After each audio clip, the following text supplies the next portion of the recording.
अलहम्दुलिल्लाह रब्बिल आलमीन वस्सलातु वस्सलामु अला रहमतिल आलमीन सय्यिदिना व नबिय्यिना व क़ाइदिना मुहम्मद व अला आलिहि व सहबिहि व मन वालाहुम इला यौमिद्दीन। అభిమాన మిత్రులు, మీ అందరికీ నా ఇస్లామీ అభివాదం. అస్సలాము అలైకుం వ రహ్మతుల్లాహి వ బరకాతుహు. ఈరోజు మనం తెలుసుకోబోయే అంశాలు రెండు. అందులో మొదటిది ఏంటంటే లా ఇలాహా ఇల్లల్లాహ్ షరతులు, రెండవది నమాజ్ షరతులు, వేళలు, రకాతులు. కనుక మొదటిది లా ఇలాహా ఇల్లల్లాహ్. లా ఇలాహా ఇల్లల్లాహ్ దీన్ని కలిమతున్ తయ్యిబా అంటారు. అంటే సద్వచనం, మనం తెలుగులో చెప్పుకోవాలంటే సద్వచనం. అల్లాహ్ సుబ్హానహు వ తఆలా ఈ సద్వచనపు ఉపమానాన్ని తెలియజేస్తుంది. మథలు కలిమతిన్ తయ్యిబతిన్ కషజరతిన్ తయ్యిబ అస్లుహా సాబితున్ వ ఫర్ఉహా ఫిస్ సమా తుతి ఉకులహా కుల్ల హీనిన్ బిఇద్ని రబ్బి. ఈ సద్వచన ఉపమానం ఎలాంటిదంటే ఒక మహాశుభవృక్షం వంటిది. మహాశుభవృక్షం వంటిది. దాని వేళ్ళు భూమి లోతుకి పాతుకుపోయి ఉన్నాయి. అంటే బలంగా నాటుకుపోయి ఉన్నది దాని వేళ్ళు. ఎందుకంటే చెట్లలో రకాలు ఉంటాయి. చెట్టు చూడడానికి బ్రహ్మాండంగా ఉంటుంది, అయితే వేళ్ళు పైన ఉంటాయి. కానీ పెద్ద గాలి వచ్చిందంటే ఆ ఏళ్లతో పాటు పడిపోతుంది చెట్టు. కొన్ని చెట్లు దృఢంగా ఉంటాయి, కానీ గాలి వచ్చినా, వాన వచ్చినా, తుఫాన్ వచ్చినా, ఏం జరిగినా అవి అలా వంగి ఇటు అటు అయ్యి మళ్ళీ తన స్థానంలో అలా నిలబడి ఉంటాయి.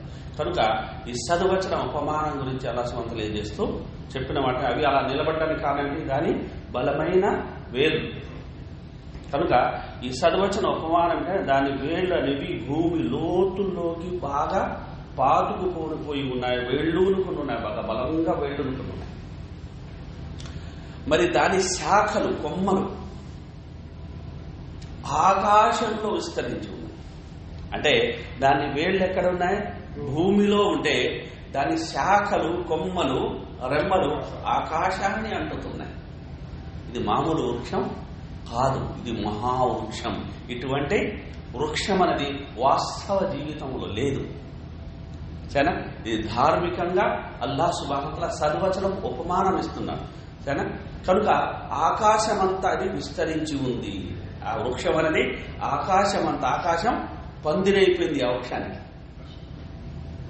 చూస్తున్నారని? కనుక మరి ఆ వృక్షం యొక్క ప్రత్యేకత ఏమిటంటే ఉత్తి ఉకుల కుల్ల హీనిం బిఇద్ని రబ్బి. సరే, ఆ వృక్షము తన ప్రభు ఆనతోటి, అనుమతితోటి, ఆజ్ఞతోటి నిరంతరాయంగా, నిర్విఘ్నంగా, విశ్రాంతి లేకుండా ఫలాలను అందిస్తూనే ఉంటుంది. ఆ ఫలాలేమిటి? మధుర ఫలాలు. ఆ ఫలాలేమిటి? ప్రయోజనకరమైన ఫలాలు. ఆ ఫలాలేమిటి? లాభదాయకమైన ఫలాలు. ఆ ఫలాలేమిటి? ఆరోగ్యవంతమైన ఫలం. శివనండి, ఎంత అద్భుతమండి! లా ఇలాహా ఇల్లల్లాహ్ అనేది మామూలు విషయం కాదు. కనుక ప్రవక్త సల్లల్లాహు అలైహి వసల్లం అన్నారు, సరేనా, మూసా అలైహిస్సలాం అల్లాహ్తో ఆయన వేడుకున్నారు, ఓ అల్లాహ్, నాకు అత్యున్నతమైన నీ స్మరణ ఒకటి నేర్పించు. నేను ఆ స్మరణ ద్వారా నిన్ను నిత్యం అనేది స్మరించుకుంటూ ఉండాలి, అది నా నాలుక మీద నానుతూ ఉండాలి. అలా అత్యున్నతమైన స్మరణ, జిక్ర్ నాకు నేర్పించు అని ఆయన వేడుకున్నారు. ఎవరు? ప్రవక్త మూసా అలైహిస్సలాం. అల్లాహ్ సుబ్హానహు వ తఆలా అన్నాడు, లా ఇలాహా ఇల్లల్లాహ్. అల్లాహ్ సుబ్హానహు వ తఆలా ఏమన్నాడని? లా ఇలాహా ఇల్లల్లాహ్. మూసా అలైహిస్సలాం అన్నారు, అల్లాహ్, ఇది అందరికీ తెలిసిందే కదా, లా ఇలాహా ఇల్లల్లాహ్ అందరి నోళ్ల మీద నానుతున్నదే, అందరి నాలుకల మీద నానుతున్నదే, అందరూ స్మరిస్తున్నదే. మరి నేను అడిగింది వేరు కదా అంటే ఎప్పుడు అల్లాహ్ సుబ్హానహు వ తఆలా దాని విలువను, విశిష్టతను, ఔన్నత్యాన్ని తెలియజేసి చెప్పిన మాట ఏంటంటే, మూసా, ఈ లా ఇలాహా ఇల్లల్లాహ్ను ఒక పళ్ళెంలో పెట్టి సప్త భూములు సప్త ఆకాశాలను మరో పళ్ళెంలో పెడితే లా ఇలాహ ఇల్లల్లాహ్ ఉన్న పళ్ళెమే బరువుగా తూగుతుంది అన్నారు సుబ్హాన్. ఎందుకంటే లా ఇలాహ ఇల్లల్లాహ్లో అల్లాహ్ ఉన్నాడు. ఈ మొత్తం విశ్వాన్ని సృష్టించిన వాడే ఆయన. మరి ఆయన పేరుకి అంత బరువు ఉండాలి కదా, లేదు కదా. ఆయన లేకపోతే ఏమీ లేదు కదా. కనుక అఫ్దలు జిక్రి లా ఇలాహ ఇల్లల్లాహ్. మనం అనేక స్మరణలు చేస్తుంటాం. సుబ్హానల్లాహ్, అల్హమ్దులిల్లాహ్, లా హౌల వలా ఖువత ఇల్లా బిల్లాహ్, అలా అనేక స్మరణ, అస్తగ్ఫిరుల్లాహ్ ఇలా ఉన్నాయి. వాటన్నిటిలో అఫ్జలు జిక్ర్, వాటిని స్మరణల్లోకెల్లా అత్యద్భుతమైన మహిమాన్వితమైన స్మరణ జిక్ర్ ఏమిటంటే లా ఇలాహ ఇల్లల్లాహ్. కనుక మనం దీన్ని అలవాటు చేసుకోవాలి. అరబుగా మీరు ఇక్కడ చూశారంటే సుబ్హానల్లాహ్, అల్హమ్దులిల్లాహ్, లా ఇలాహ ఇల్లల్లాహ్ అంటుంటారు. మాటల 2 మాటల తర్వాత మన దగ్గర కొన్ని ప్రాంతాలు ఏదైతే తిట్లు ఉంటాయో వీడి దగ్గర ఏంటంటే స్మరణ అనేది మనకు వినబడుతుంది. దీన్ని బట్టి మనం మన నాలుకని దేన్ని అలవాటు చేస్తామో దాన్ని అలవాటు పడుతుంది. అది మంచిగా అలవాటు చేస్తే మంచి, చెడుగా అలవాటు చేస్తే చెడు. కనుక ఏమంటారంటే స్వయం సంభాషణ అంటారు. ఏమంటారు? స్వయం సంభాషణ అంటే నేను నాతో సంభాషించుకోవడం. కనుక మనం ఏం చేస్తామంటే ఇతరులతో సంభాషించేటప్పుడు బాగా ఆచితూచి పదాలు ఎన్నిక అన్ని చూసుకొని మాట్లాడతాం. మాట అనేది తూలకూడదు, లేదంటే అదృష్టం వెక్కిరిస్తుంది అన్నారు పెద్దలు. కనుక జాగ్రత్త పడతాం. అయితే నేను ఒంటరిగా ఉండి నాతో నేను సంభాషించుకోవాలి. అప్పుడు నెగిటివ్గా మాట్లాడుకుంటాం. ఉదాహరణకు ఏమిటి, నా బంధువులు మంచివాళ్ళు కాదు, నా జీవితం బాగాలేదు, నా పిల్లల మాటలు, ఇవన్నీ. లేదంటే పిల్లలతో మాట్లాడేటప్పుడు స్వయంతో, అలాగే కుటుంబంతో కూడా నీకు అది రాదు, నీ దగ్గర ప్రతిభ అంటే నెగిటివిటీని స్ప్రెడ్ చేస్తున్నాం. దీనివల్ల ఏమవుతుంది, మనసు భారం అయిపోతాం, జీవితం మీద విరక్తి పుడతాం.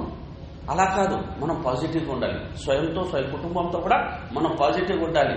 లేదు అల్హమ్దులిల్లాహ్, నా దగ్గర ఎవరికి లేనని యొక్క బంధువులు ఉన్నారు, సరేనా, వారందరికీ నేను మేలు చేస్తాను. నా పిల్లలు వాళ్ళు సమర్థులు, మీరు చదవగలరా, మీరు చేయగలరా, సరే. కనుక సఫలీకృతుడైన జయశాలి విజేత అయిన నాయకుడు ఎవరంటే, సరేనా, సాధ్యం కావడం లేదు అని అనుచరులు వచ్చి చెప్పినప్పుడు ప్రయత్నించు అని చెప్పేవాడు. ఏమైనా చెప్పేవారు? ప్రయత్నించు. సరే. కనుక పిల్లల విషయంలో కూడా మనం ఏదండి, ప్రయత్నించు, రీచ్ అవ్వు. సరే. మనం చెప్తుంటే నువ్వు చెయ్యగలవు అంటే అతను చాలా మందికి వారిలో ఎంత శక్తి ఉందో వారికి తెలియదు. కనుక మనం ఇలా ఒక మోటివేషన్ అనేది వారికి ఇచ్చామంటే వారు ఒక స్ఫూర్తి అనేది పొంది ముందుకెళ్లే అవకాశాలు అనేవి ఉన్నాయి. కనుక మాట జీవితాన్ని మార్చగలదు కూడా, మాట జీవితాన్ని కూల్చగలదు అంటారు. కనుక ఆ మాటల్లో కల్లా మహిమాన్వితమైన మాట ఏంటండి, చూస్తున్నారా ఎంత అద్భుతమైన మాట ఇది, లా ఇలాహ ఇల్లల్లాహ్. కనుక దీని మహిమ గురించి తెలియజేసి ప్రవక్త సల్లల్లాహు అలైహి వసల్లం వారు తెలిసిన మాట ఏమిటంటే, ఒక దాసుని వద్ద అల్లాహ్ సుబ్హానహు వ తఆలా రేపు ప్రళయ దినాన ఒక దాసుని యొక్క నీకు పాపాల చిట్టా చూసుకో అంటే చూపు ఎంత దూరం వెళితే అంత దూరం వరకు ఫైల్ పరచబడి ఉంటాయి. ఫైల్స్ ఉన్నాయి కదా, పాప ఎంత దూరం వెళితే అంత దూరం వరకు ఉంటాయి. చూసి పెంబలెత్తి పెట్టారు, అలా ఇన్ని పాపాలు ఉన్నాయి, ఇంకా నేను గట్టెక్కినట్టు ఇంకా పోయినట్టే అనక ఫీలింగ్తో పాపం భయకంపితుడై ఉంటాడు. అల్లాహ్ సుబ్హానహు వ తఆలా అంటాడు, వీటన్నిటితో పాటు నీ సహీఫాలో, నీ కర్మల పత్రంలో ఒక సత్కార్యం ఉంది అని ఒక చిన్న సిప్ అనేది తీసుకురావడం, ఒక చిన్న పేపర్. పాపాలన్నీ ఒక త్రాసులో పెట్టి ఉంటారు, చిన్న యొక్క పేపర్ తీసుకొస్తారు. ఆ దాసుడు వల్ల ఏమిటిది, ఇవి చూస్తే ఇన్నున్నాయి, ఇదేంటి ఒక చిన్న పేపర్. ఈ పేపర్ ముక్క ఏం చేస్తుందంటే మరో పళ్ళెములు పట్టేసరికి అవన్నీ అంటే అతను స్వచ్ఛమైన విశ్వాసే ఉంటాడు. అంటే షిర్క్ చెయ్యకుండా ఉండాలి. లా ఇలాహ ఇల్లల్లాహ్ అంటే ఏమిటి, కేవలం లా ఇలాహ అని చెప్పడం కాదు, దానికి కట్టుబడి జీవితాంతం అనేది అతను జీవించాలి. ఇదే పెద్ద ఛాలెంజింగ్. కనుక ప్రవక్త సల్లల్లాహు అలైహి వసల్లం అన్నారు, లా తుష్రిక్ బిల్లాహ్ కొద్దిగా అల్లాహతో పాటు ఎవరిని సహవర్తులుగా భాగస్వాములుగా చేసి నువ్వు కొలవకు, నిన్ను చంపేసినా లేదంటే సజీవంగా నిన్ను కాల్చేసినా. ఎందుకంటే ఈ నషిర్క లజుల్మున్ అజీం, ప్రపంచంలో అత్యంత భయంకరమైన నేరం ఏదైనా ఉంది అంటే అది షిర్క్. ఎందుకంటే సృష్టికర్తనే విస్మరించేస్తాం, ఇంత ప్రసాదించిన అల్లాహ్ సుబ్హానహు వ తఆలాని వదిలేస్తాం. దానికి మించిన ద్రోహం, దానికి మించిన నేరం ఏం కాగలదు చెప్పండి? అన్నీ ఇచ్చింది ఆయన అయినప్పుడు ఆయన్నే విస్మరించి దేన్ని పడితే దాన్ని నమ్ముతున్నాము, లేదంటే దేన్ని నమ్మడం లేదు అంటే దీనికి మించిన నమ్మక ద్రోహం, నేరం మరొకటి ఉండగలదు. కనుక లా ఇలాహా ఇల్లల్లాహ్ ఇంత ఘనపటిది. దీని గురించి చెప్పుకుంటే మనకు సమయం మొత్తం గడిచిపోతుంది. అంత అద్భుతమైన వచనం ఏంటండి? లా ఇలాహా ఇల్లల్లాహ్. సరే, లా ఇలాహా ఇల్లల్లాహ్ జ్ఞానం అనేది అవసరం. దీని షరతులు మొదటిదేంటండి జ్ఞానం. అంటే అల్లాహ్ సుబ్హానహు వ తఆలా ఏమంటున్నాడు? ఫఅలమ్ అన్నహు లా ఇలాహా ఇల్లల్లాహ్. ఈ విషయం ముందు తెలుసుకో. అదేమిటంటే అల్లాహ్ తప్ప మరో నిజ ఆరాధ్యుడు లేనే లేడు. సరే, ఏమిటండి అల్లాహ్ అయినా దేవుడు, ఇంక వేరే వాళ్ళు దేవుడు లేదంటే ఎవరినైనా అల్లాహ్ ఎవరు? అది ముందు తెలుసుకో. అల్లాహ్ రబ్బుల్ ఆలమీన్, సమస్తాన్ని సృష్టించిన వాడు.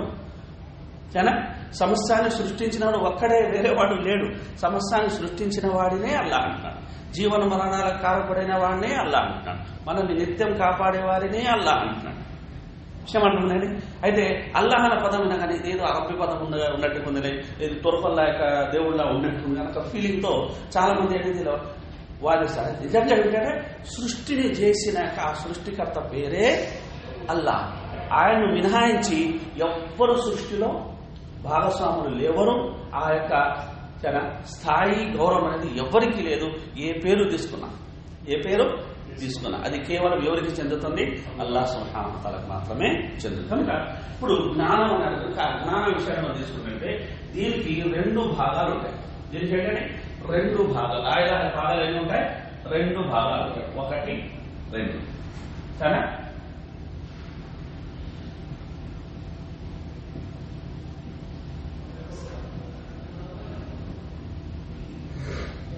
ఇందులో వస్తుంది అది, అయితే నేను కాస్త సపరేట్ గా చెప్తాను. ఇప్పుడు ముందు దీని భావము, అలాగే దీని యొక్క భాగాలు మనం తెలుసుకున్నాం. దీని భావం ఏంటి? లా అంటే లేడు, ఇలా అంటే పూజ్యనీయుడు. పూజ్యనీయుడు ఎవ్వరూ లేరు అంటే పూజింపదగిన వారు సృష్టిలో ఎవ్వరూ లేరు. ఎంతమందిని ఎవరెవరు ఎక్కడెక్కడ ఏ పేర్లతో కలుపుతున్నారు, వారు ఎవ్వరు నిజారాధ్యులు కారు. ఎవ్వరు కొలవబడ్డానికి, ఎవ్వరు పూజించడానికి అర్హులు కానే కారు. ఇంకా ఎవ్వరు కారంటే ఇంకా లేరా అసలు అంటే ఇల్లల్లాహ్, ఒక్క అల్లాహ్ తప్ప.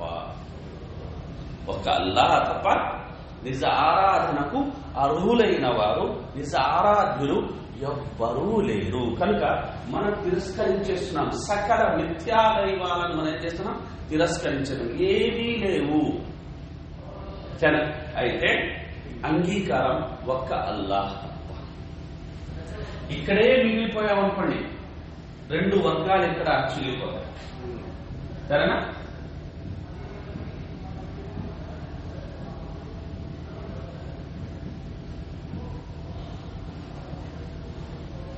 ఎవ్వరు దేవుడు అనేవాడే లేడు అనేస్తే నాస్తికులు.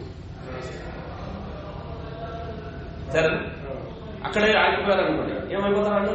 నాస్తికులు. కానీ లేదు, ప్రతి కంకర్ శంకరే, కనబడ్డ ప్రతిదీ దైవమే అని చెప్తే ఏమైపోతారు? ముష్రికులు అయిపోతారు, బహుదైవ ఆరాధకులు అయిపోతారు. ఏమైపోతారని? బహుదైవ ఆరాధకులు. చూస్తున్నా? కనుక ఒక విశ్వాస ముస్లిం నాస్తిక భావాన్ని కూడా తిరస్కరిస్తున్నాడు, అలాగే విగ్రహ బహుదైవ భావాన్ని కూడా తిరస్కరిస్తున్నాడు.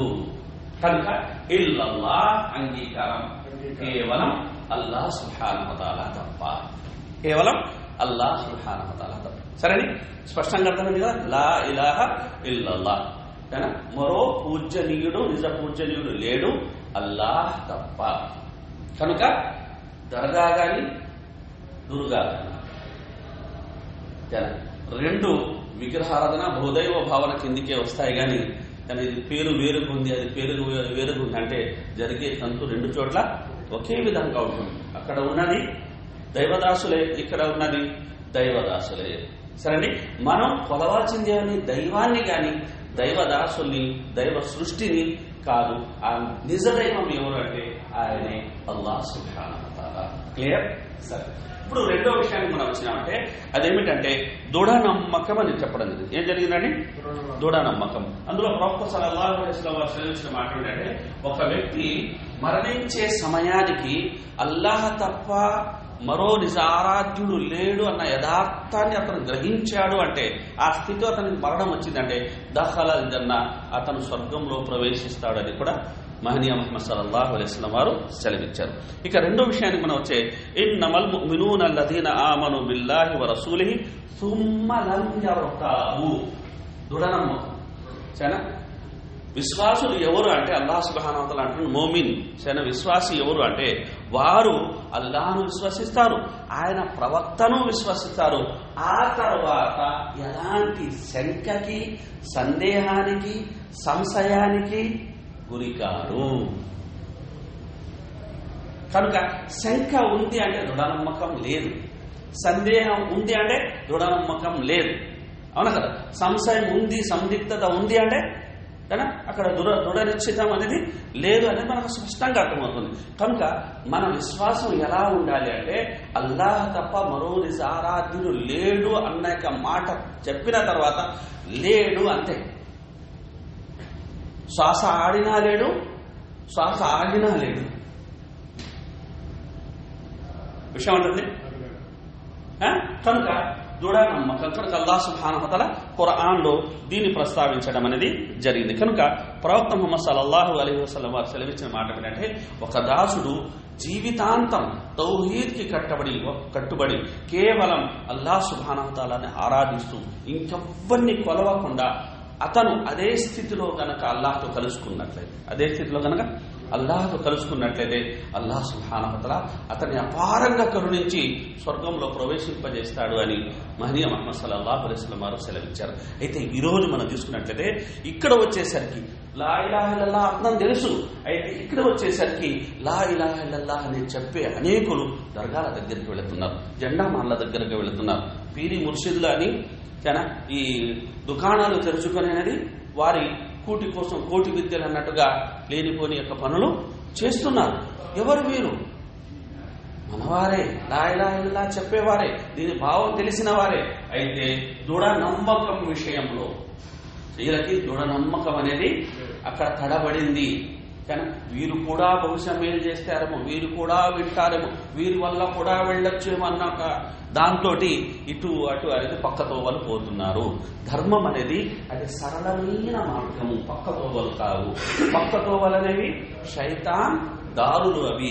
కనుక ప్రవక్త ముహమ్మద్ సల్లల్లాహు అలైహి వసల్లం వారు ఏమన్నారంటే సిరాత్ ముస్తకీం, రుజు మార్గపు ఉపమానం ఎలాంటిదే అది చక్కనైన బాట. దాని ఇరువైపులా పెద్ద యొక్క ఎత్తున గోడలు ఉన్నాయి. అవి ప్రహారీ గోడ, సరిహద్దు యొక్క గోడలు ఉన్నాయి. ఆ గోడల్లో తలుపులున్నాయి. ప్రతి గుమ్మానికి అందమైన యొక్క కర్టన్స్ అనేవి వేయబడింది. అందమైన బట్ట అనేది వేలాడదీయబడి ఉంది. ఆ ప్రతి గుమ్మం ముందర మనిషి వెళ్ళేటప్పుడు దారిని వెళ్తున్నాడు కదా, ఆ ప్రతి గుమ్మం నుండి పిలుపు వస్తుంది అతనికి, ఇటు చూడు ఇది బాగుంది, ఇటేళ్ళు అని. సరే, అయితే పైన అక్కడ ఉంటాడు, లేదు నువ్వు కుడి చూడకు, ఎడమ చూడకు, నేరుగా సాగిపో. అన్నహార సిరాతీ ముస్తకీమా, ఇదే నిశ్చయంగా నా సరళమైన మార్గం, రుజు మార్గం ఇది, ఇటు అటు కాదు. ఒక్కసారి అతను అటు వెళ్ళాడా మళ్ళీ ఇప్పుడు తిరిగి వస్తాడని తెలియదు. అది దొంగతనం ద్వారా కావచ్చు, వ్యభిచార ద్వారా కావచ్చు, ధన వ్యామోహ ద్వారా కావచ్చు, చెప్పలేము. చూస్తున్నారని కనుక గమనించాల్సిన విషయం ఏంటి?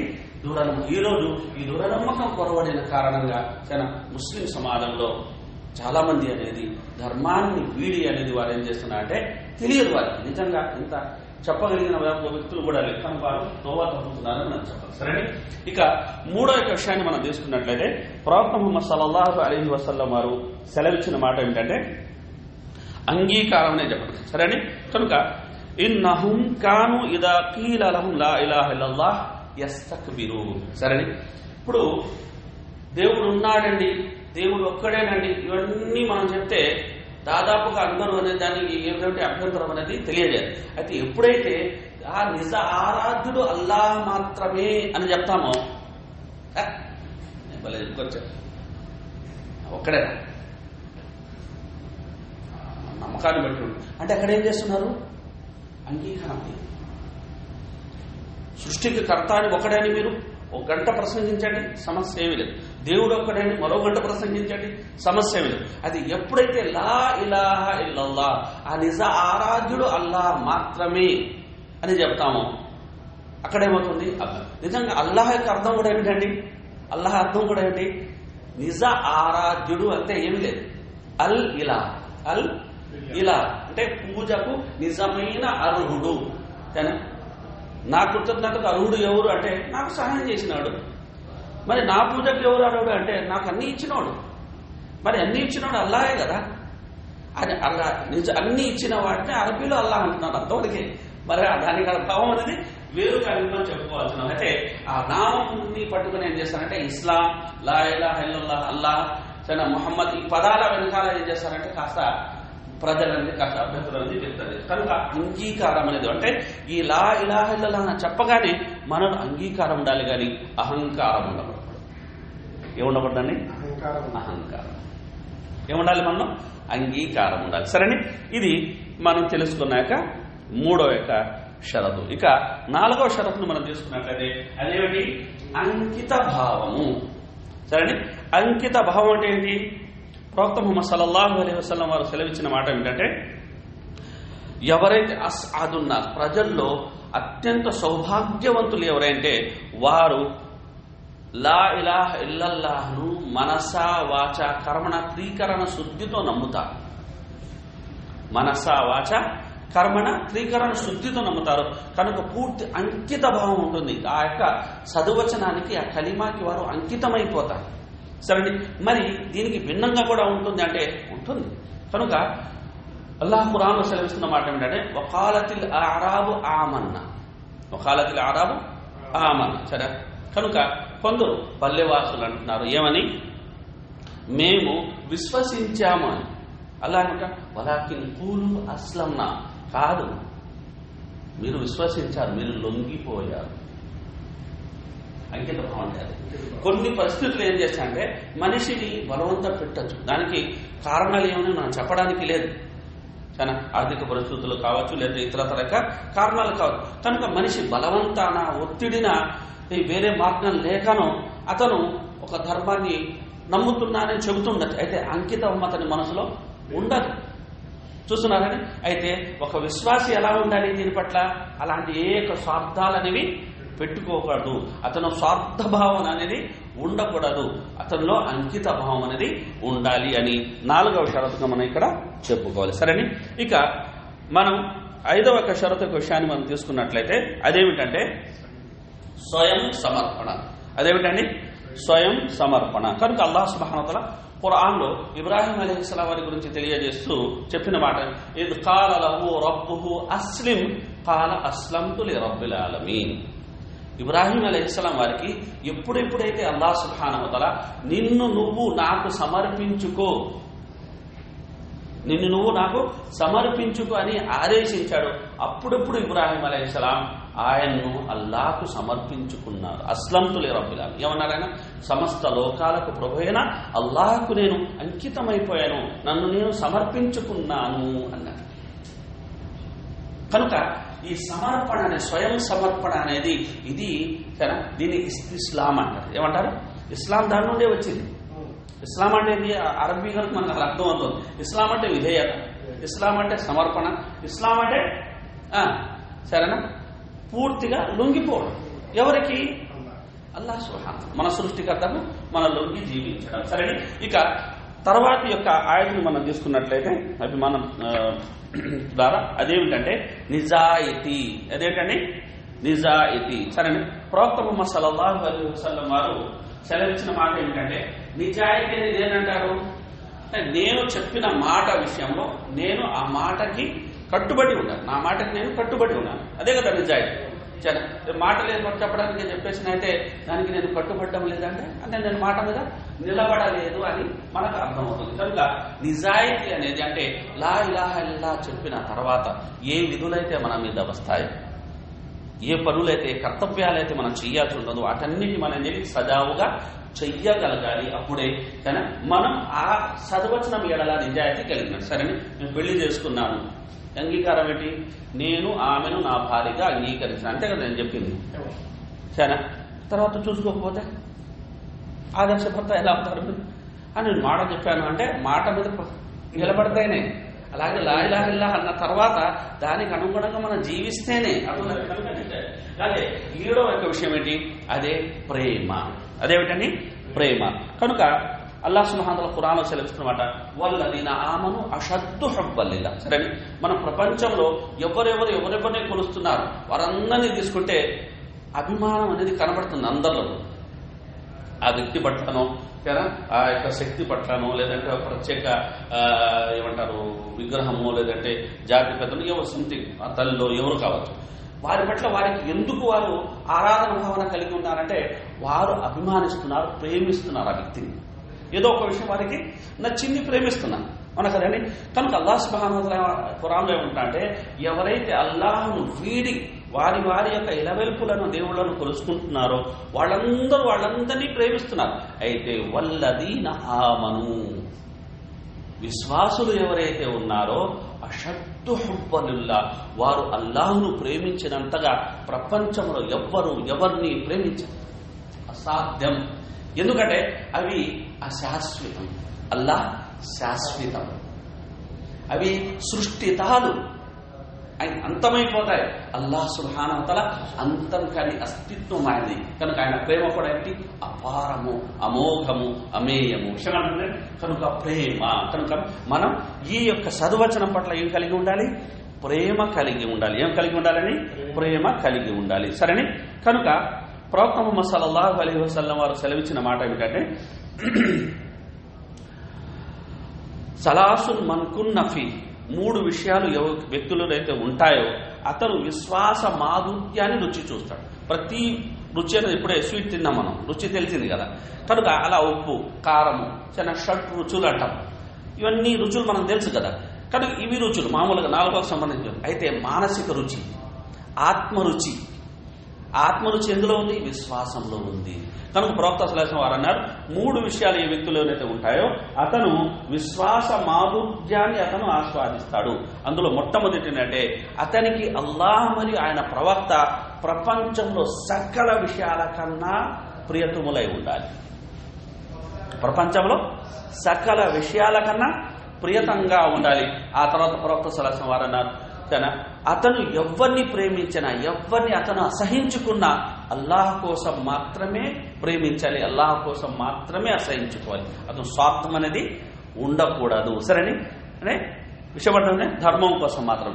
ఆ తర్వాత ప్రవక్త సల్లల్లాహు అలైహి వసల్లం వారు అన్నారు ఇక ఒక్కసారి ధర్మ మార్గాల్లో వచ్చేసిన తర్వాత, ఒక్కసారి నిజమదైవమైన అల్లాహ్ను నమ్మేసిన తర్వాత మళ్ళీ వెనుదిరగడాన్ని అతను తన్ను తాను నిప్పులో పడేసేంతగా అతను అసహించుడు. అంటే తన్ను తాను నిప్పులో ఎవరైనా పాలు చేసుకుంటాడా? కాదు కదా. అది ఎంత అసహ్యం అంటే వస్తుంది మనకు. అంతగా అతను ఏం చేయాలి? మళ్ళీ వెనుదిరగడాన్ని అసహించుకోవాలి. ఎవరైతే ఇలా చేస్తారో వారు విశ్వాస మాధుర్యాన్ని ఆస్వాదిస్తారు అని మహనీయ ముహమ్మద్ సల్లల్లాహు అలైహి వసల్లం వారు సెలవిచ్చారు. సరే, ఇక చివరి విషయానికి వచ్చేసి అదేంటి? తిరస్కారము. సరే, కనుక తిరస్కారం అంటే మనం గమనించాల్సిన విషయం ఏంటంటే అల్లాహ్ సుబ్హానహు వ తఆలా ఖురాన్లో సెలవిచ్చాడు ఖద్ తబయ్యన రుష్దు మినల్ గై ఫమన్ యక్ఫుర్ బిత్తాగూతి వ యుమిన్ బిల్లాహ్ ఫఖద్ ఇస్తమ్సక బిల్ ఉర్వతిల్ ఉస్కా లా ఇన్ఫిసామ లహా. సరే, సత్యం ఏదైనా స్పష్టమైపోయింది. సత్యం ఏంటంటే స్పష్టమైపోయింది. స్పష్టమైన తర్వాత తాగూత్ని విడనాడాలి. తాగూత్ని విడనాడాలి. తాగూత్ ఏమిటంటే నేను తర్వాత చెప్తాను. సరే, తాగూత్ని విడనాలి. ఎవరైతే తాగూత్ని విడనాడుతారో వారు బలమైన కడియాన్ని పట్టుకున్నట్టు. ఉర్వతులు సరే, బలమైన కడియాన్ని, బలమైన ఆధారాన్ని వారు పట్టుకున్నట్టు. కనుక వారు నాశనమయ్యే అవకాశము లేదు, వారు జయశాలులవుతారు. కనుక తాగూత్ అన్న విషయాన్ని మనం తీసుకున్నట్లయితే దైవ ధర్మానికి వ్యతిరేకంగా ఏది ఉన్నా అది తాగుతుంటుంది. ఒకడు నన్ను కొలవండి అంటున్నాడు, ఆడు తాగితే ఒక్కరిని చాలా మంది కొలుస్తున్నాడు, అయితే అతను మాత్రం గమ్మునున్నాడు. అయితే లోపల అతనికి అసహ్య భావన లేదు, లోపల పైకి చెప్పడం లేదని లోపల ఓకే, అతను కూడా ఏమవుతాడు, తాగుతవుతాడు. సరేని కనుక అంటే వీటన్నిటిని మనం విడనాడాలి అని అల్హమ్దులిల్లాహ్ మనకు అల్లాహ్ సుబ్హానహు వ తఆలా తెలియజేయడం జరిగింది. కనుక లా ఇలాహ ఇల్లల్లాహ్ షరతులు ఏంటండి? 8. మొదటిది జ్ఞానం, రెండవది దృఢ నమ్మకం, మూడవది అంగీకారం, నాలుగవది అంకితభావం, ఐదవది స్వయం సమర్పణ, ఆరవది నిజాయితీ, ఏడవది ప్రేమ, ఎనిమిదవది తిరస్కారము. సరే, ఏడవది తిరస్కారం. అందులో మనం కాస్త వివరించుకున్నాం. ఇక చివరి విషయానికి వచ్చేసాం. అదేమిటి అల్హమ్దులిల్లాహ్? సరే, నమాజ్ షరతులు, వేళలు, రకాతులు. సరేని కనుక నమాజు షరతులు ముందుగా ముక్తసరిగా మనం తెలుసుకునే ప్రయత్నం అనేది చేద్దాము. అందులో మొట్టమొదటిది, నేను నమాజు చదవాలనుకున్న సంకల్పం చేసుకున్నప్పుడు నేను చూసుకోవాల్సిన విషయాలు ఏమిటంటే, మొట్టమొదటిసారిగా మనం చూసుకోవాల్సింది వేళ అయ్యిందా. ఏం చూసుకోవాలి సార్? వేళ అయిందా. ఎందుకు అల్లాహ్ సుబ్హానహు వ తఆలా ఏమంటున్నాడు? ఇన్న సలాత కానత్ అలల్ ముమినీన కితాబం మౌకూతా. నిశ్చయంగా నమాజు విశ్వాసుల మీద వేళకు విధించాడు. ఎప్పుడు పడితే అప్పుడు కాదు, నాకు తోచినప్పుడు నేను వెళ్ళి చేసుకుంటాను కాదు, దానికి ఒక సమయం ఉంటుంది. ఆ సమయంలోనే మనం నమాజ్ చేస్తాం. కనుక 5 పూటల నమాజ్కి సమయాలు కేటాయించబడ్డాయి. ఇక్కడి నుంచి ఇక్కడి వరకు, ఇక్కడి నుంచి ఇక్కడి వరకు అని చెప్పబడ్డాయి. కనుక ఆ వివరాలు మనం తెలుసుకొని ఉండాలి. వేళ కన్నా ముందు నమాజ్ చదివాం అనుకోండి, ఆ నమాజు స్వీకరించబడదు.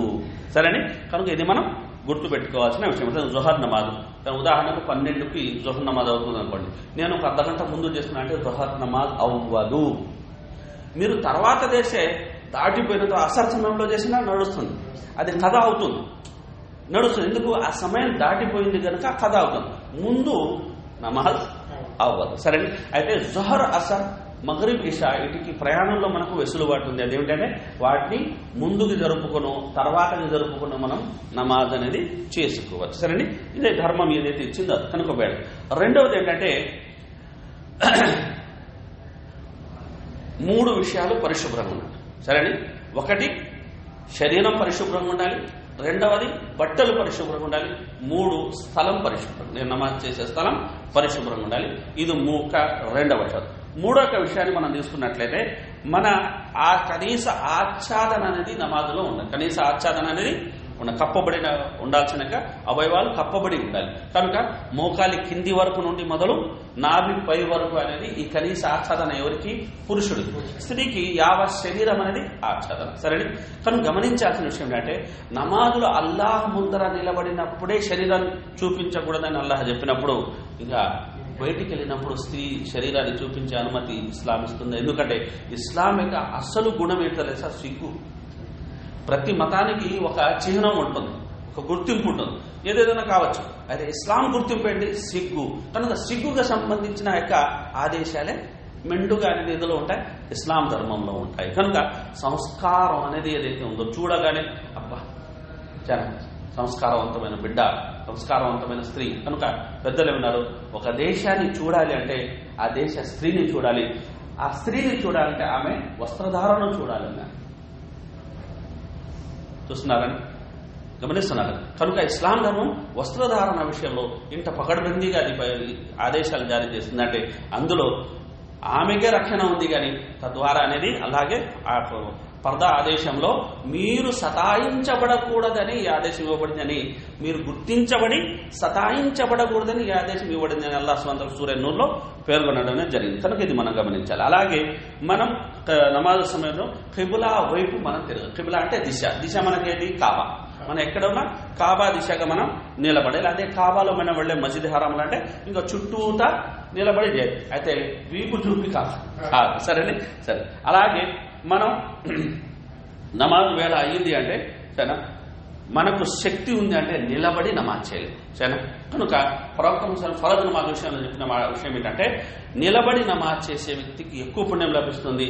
అలాగే అతను చాలా శక్తి ఉన్న అతను కూర్చొని నమాజ్ చదువుతున్నా అంటే అతనికి అందులో సగమే దొరుకుతుంది అని ప్రవక్త సల్లల్లాహు అలైహి వసల్లం వారు సెలవిచ్చారు. అయితే సున్నత్ విషయంలో మనిషి కూర్చొని కూడా నమాజ్ చేసుకోవచ్చు.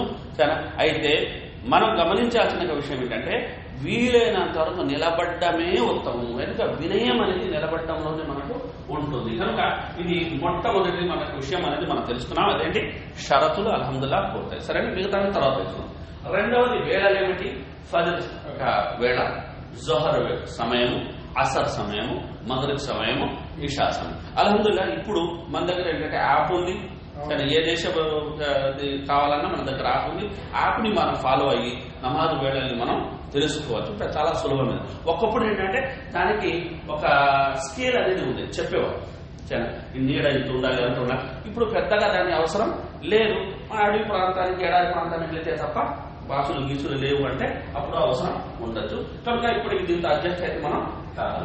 ఇక నాలుగో విషయానికి, మూడో విషయానికి వచ్చేసి అదేంటి? రకాతులు. అంటే నమాజ్ 5 పూటల నమాజ్. అంటే 5 పూటల నమాజ్లో రకాతులు ఏంటంటే ఫజర్ నమాజ్లో ఫరజ్, ముందు ఫరజ్ తీసుకున్నాం కానీ ఫజర్ నమాజ్లో 2 రకాతులు, జోహర్ నమాజ్లో 4 రకాతులు, అసర్ నమాజ్లో 4 రకాతులు, మగ్రిబ్ నమాజ్లో 3 రకాతులు, ఇషా నమాజ్లో 4 రకాతులు.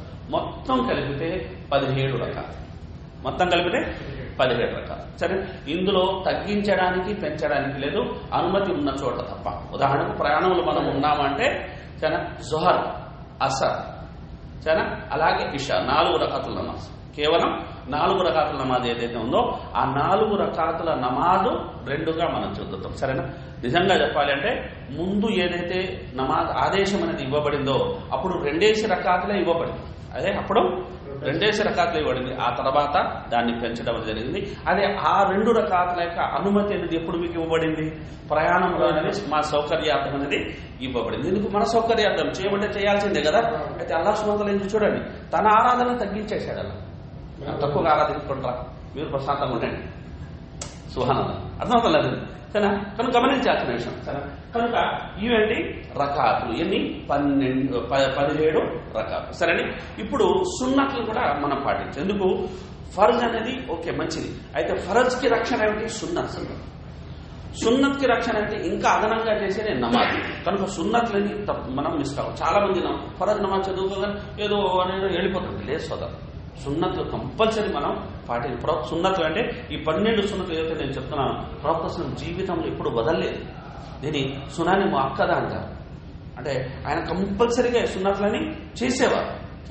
మరి ఈ సున్నత ఆయన కంపల్సరీ చేసినప్పుడు ఆయనకు అది ఆయన వాటి అవసరం ఉన్నప్పుడు వాటి అవసరం మనకు కూడా ఎక్కువ ఉంటుంది కదండి. కానీ ముక్తసరిగా చెప్పుకోవాలంటే ఫజర్లో 2 రకాతులు సున్నత్, జోహర్లో 6 రకాతులు, ముందు 4 తర్వాత 2, మగ్రిబ్లో తర్వాత 2, ఇషాలో తర్వాత 2. ఎన్ని అయిపోయాయి? తర్వాత ముందు సున్నత్ ముఅక్కద. ఇది ప్రవక్త వీడకుండా చేసిన సున్నతులు. సరేనే, ఎన్ని? 12. సరేనే, మరో ఉల్లేఖనంలో 10 అంటే జోహర్కి ముందు 2, జోహర్ తర్వాత 2. క్లియర్ అయితే ప్రవక్త ఈ రెండింటి గురించి తెలియజేస్తూ ఎవరైతే ఈ 12 రకాతుల సున్నత్ అనేది వారు తప్పనిసరిగా చేస్తారో వారు ఖచ్చితంగా స్వర్గానికి అర్హులవుతారని ప్రవక్త వారు సెలవిచ్చిన ఆప్షన్స్, స్వర్గానికి వెళ్లే ఆప్షన్. సరే, కనుక చూడండి 12 రకాలు 10 రకాలు మనం చేసుకుంటే ఇక తర్వాత ఏదైతే మీరు చెప్పారో అదనంగా ఉదాహరణకు మనం అసర్ నమాజ్ ముందు వెళ్ళాము 2 రకాతులు చేసుకున్నాం. సరేండి, అలాగే మగ్రిబ్ నమాజ్ ముందు వెళ్ళి 2 రకాతులు, ఇషా నమాజ్ ముందు వెళ్ళి 2 రకాతులు చేసుకున్నాం. ఇవన్నీ మనం కూర్చోక ముందు మసీద్ గౌరవార్థం అనేది ఖచ్చితంగా మనం నమాజ్ చేయాలి కనుక చేసుకుంటాం. కనుక ఇవేంటి? ఇవి సున్నత్లే. అయితే గైర్ ముఅక్కద ప్రవక్త కంటిన్యూగా వీటిని చెయ్యలేదు, కాస్త విరామం కూడా ఇచ్చారు. కనుక వీటిని చేసుకుంటాం ఇంకా మంచిది. కనుక ఇవి కూడా చెయ్యాలి. అలాగే వీటన్నిటిలోకి వెళ్ళా ఫరజ్ తర్వాత గొప్ప నమాజ్ ఏమిటంటే తహజ్జుద్ నమాజ్. అదేంటి? తహజ్జుద్ నమాజ్. రాత్రి చివరి దశలో లేచి మన అల్లాహ్ యొక్క సన్నిధానంలో అనేది చేసుకునే యొక్క ప్రార్థన, ఏకాంత యొక్క ఆరాధన అని మనం చెప్పుకోవచ్చు. ఎవ్వడు చూడని యొక్క సమయం అని. అదేమిటి? తహజ్జుద్. దాన్ని కూడా మనం చాలా ఖచ్చితంగా నిష్టగా చేసుకునే ప్రయత్నం అనేది ఇవన్నీ అలాంటిదే. మీరు మామూలు నమాజ్ ఎలా అలా చదువుకోవచ్చు. దానికి సుదీర్ఘంగా మనం చేయాలని ఏమీ లేదు, ఎవడు చెప్పలేదు. మీకు 10 నిమిషాల్లో చేసుకుని పడుకుంటారా? పడుకోండి. అర్ధగంట చేసుకుంటారా? చేసుకోండి. గంట చేసుకుంటారా? చేసుకోండి. అది మీకు అల్లాహ్కి మధ్య ఉన్న అవినాభావ సంబంధం. 12 నుంచి మొదలు 12 నుంచి మొదలు ఫజర్ అజాన్ కాక ముందు వరకు సమయం ఉంటుంది. ఎప్పుడైనా మనం చేసుకుని నిద్రపోతే అది తహజ్జుద్ కిందే ఉంటుంది. సరేనే కనుక ఇది అల్హమ్దులిల్లా ఈ రోజు మనం తెలుసుకున్న 2 విషయాలు. అందులో మొట్టమొదటిది లా ఇలాహ ఇల్లల్లాహ్ షరతులు, రెండవది నమాజు షరతులు, వేళలు ప్లస్ రకాతులు. అల్లాహ్ సుబ్హానహు వ తఆలా అన్న విన్న విషయాలు మంచిని గ్రహించి వాటికి అనుగుణంగా నడుచుకునే సద్బుద్ధి సద్భాగ్యాన్ని మనందరికీ ప్రసాదించుగాక. ఆమీన్. జజాకుముల్లాహు ఖైరన్. అస్సలాము అలైకుం వరహ్మతుల్లాహి వబరకాతుహు.